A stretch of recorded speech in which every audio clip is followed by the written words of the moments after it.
Halo pemirsa, Kawanua Info kembali hadir menyapa Anda. Bersama saya Aulia Denga, berbagai informasi akan kami hadirkan untuk Anda. Kita ikuti informasi yang pertama.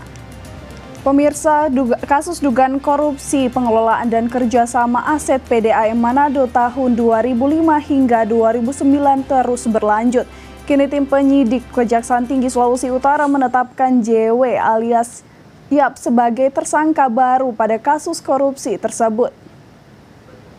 Kejaksaan Tinggi Sulawesi Utara menetapkan tersangka baru pada kasus dugaan korupsi pengelolaan dan kerjasama aset PDAM Manado bersama PT Air Manado pada periode 2005 hingga 2009. JW alias Yan yang merupakan badan pengawas PDAM Manado tahun 2005 hingga 2009 bersama dua tersangka sebelumnya yakni HR dan FT telah menyalahgunakan wewenang untuk proyek kerjasama tersebut.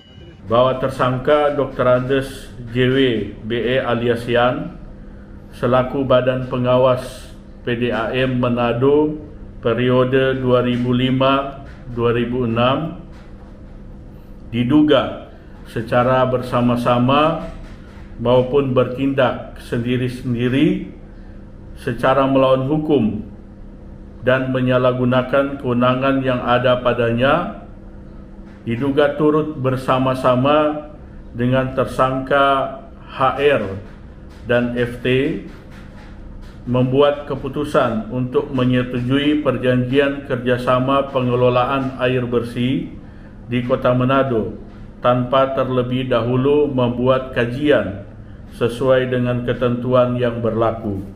Hingga kini Kejaksaan Tinggi Sulawesi Utara telah menetapkan 3 orang tersangka pada kasus dugaan korupsi PDAM Manado periode 2005 hingga 2009 yang merugikan negara hingga 55,9 miliar rupiah dan 936.000 euro. Eka Putra melaporkan untuk Kawanua TV.